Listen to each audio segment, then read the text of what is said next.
सुनो सुशेषा मुद्रा भद्राय राजते मुद्रा छत्रपती शिवरायांना रयतेच्या राजाला स्त्री शिक्षणाची ज्योत पेटवणारी क्रांती ज्योती सावित्रीबाई फुले तसेच महाराष्ट्राच्या राजमाता राष्ट्रमाता राजश्री जिजाऊ साहेबांना माझा मानाचा मुद्रा. आज आपल्या देशाची शान असणारा तो शेतकरी जो रात्रंदिवस घाम गाळून या काळात सोनं पेरतो तो आहे म्हणून आपण इथं आहोत. असं नाही की आपण आहोत म्हणून तो आहे. कुण्या एकेकाळी वावर आहे तर पावर आहे असं म्हणून वावरत होता. आज तो कुणा कोपऱ्यात बसला हे त्यालाच माहित नाही. अरे तो एक असा व्यक्ती आहे तो स्वतः उपाशी राहतो मात्र साऱ्या जगाचं पोट भरतो. अरे त्याच्या कष्टाला पाहून नभालाही बाजू फुटतो म्हणून देव त्याला पावसाच्या रूपाने फळ देत असतो.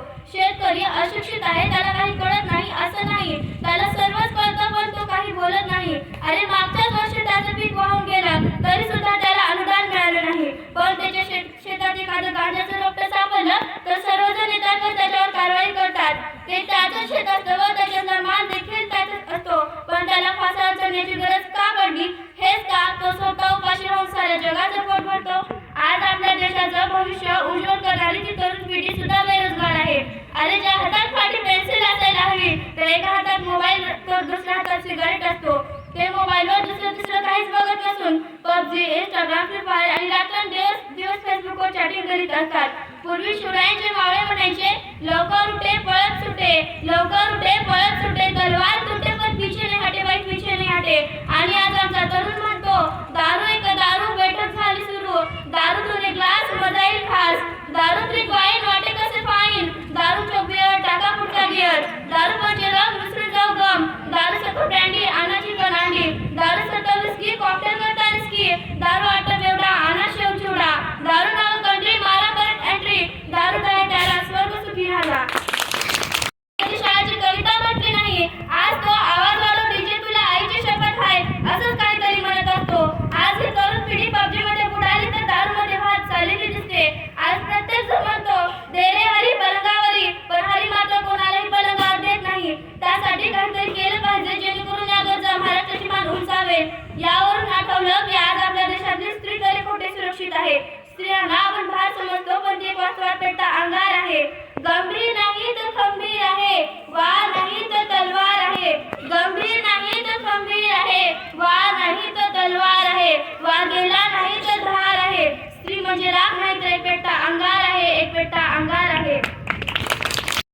दिल्लीपर्यंत प्रत्येक क्षेत्रात स्त्री पुढे आहे. IAS IPS मुख्यमंत्री राष्ट्रपती एवढंच काय सध्याच्या राष्ट्रपती देखील एक स्त्रीच आहेत. स्त्रियांना मारणे त्यावर जुलूम जबरदस्ती करणे आणि कोणी बंद म्हणत नसतो तर तिला तिचा हक्क देणे तिचं आयुष्य स्वतंत्रपणे जगू देणे हे जे देतो तोच खरा मर्द असतो. आपण मुलाला वंशाचा दिवा म्हणतो पण वास्तवात मुलगी वंशाची पंथी आहे. मुलगा वारस आहे तर मुलगी परीस आहे. मुलगा आण आहे तर मुलगी शान आहे. मुलगा संस्कार आहे तर मुलगी संस्कृती आहे. मुलगा शब्द आहे तर मुलगी अर्थ आहे मुलगी अर्थ आहे. स्त्रियांना मान सन्मान मिळत नाही त्या समाजात स्त्री सुखी राहिल्याची अपेक्षा करता येत नाही. स्त्रियांना तिच्या सासरीबाईप्रमाणे लावलं जातं. यावर बहिणाबाई चौधरी म्हणतात लेकीचा जन्म घातला कुणा वेड्यानं लेकीचा जन्म घातला कुणा वेड्यानं पराया घरी बैल राबतो भाड्यानं लेकीचा जन्म ही जसा बाबांचा पाला वारा आला तसा वाहून गेला. स्त्री म्हणजे घरातील मोलकरी नव्हे तर स्त्री म्हणजे नक्की काय हे मी सांगते. मैं स्त्री हूँ मैं नारी हूँ मैं कली हूँ मैं दर्शन हूँ मैं इंसान की गाथा हूँ मैं श्रीमद् भगवद गीता हूँ मैं माता हूँ. इस इंसानों की दुनिया ने न जाने मुझे कितनी संकटें सुनवाई है. कभी जुए में हरवाया तो अपनी परीक्षा सुनवाई है. स्त्री मुलाला जन्म देतेच देते परंतु त्याच्या चांगले संस्कार देखील करते. म्हणून यावर कोणीतरी असं म्हटलं आहे की नारी की निंदा मत करो नारी है रत्न की खान नारी की निंदा मत करो नारी है रत्न की खान. नारी से पैदा हुए रामकृष्ण हनुमान. स्वाभिमानाने जगलं पाहिजे. समोर संकट असलं तर मोठा असलं पाहिजे. माणसाचा रिवाजच आहे. माणूस म्हणतो की पैसा आला मी काहीतरी करेन पण पैसा म्हणतो आधी तू काहीतरी कर मगच मिळेल. अरे जगणं ऐकलं स्वाभिमानापोटी असावं जिंकणं वडिलांच्या कर्तव्यापोटी असावं. अरे बाप की दौलत पर घमंड करने में क्या खुददारी है. अरे बाप की दौलत पर घमंड करने में क्या खुददारी है. मजा तो तब है दोस्तों जब दौलत अपनी हो और घमंड बाप करे. जब दौलत आयुष्यामध्ये कोणता निर्णय चुकला तर चुकू द्या अवैध घेऊ नका. यशस्वी कोण होतं जो योग्य निर्णय घेतात ते नव्हे तर घेतलेला निर्णय योग्यच कसा होता हे सिद्ध करणारे होतात. कारण माणसाला मोठ्या पहाडांना नाही तर छोट्या दगडांनाच ठेच लागते.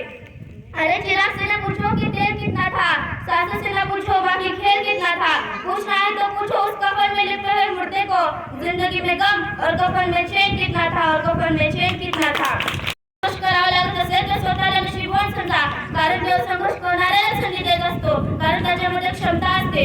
खरं सांगायचं झालं तर जीवन हा एक पत्त्याचा खेळ आहे. चांगली पानं मिळणं हे आपल्या हातात नसतं, पण मिळालेल्या पानाचा चांगला डाव मांडता यावं यावर तरी आपलं नक्कीच अवलंबून असतं. बिना संघर्ष के कोई महान नहीं बनता, बिना कुछ के जय जयकार नहीं होता.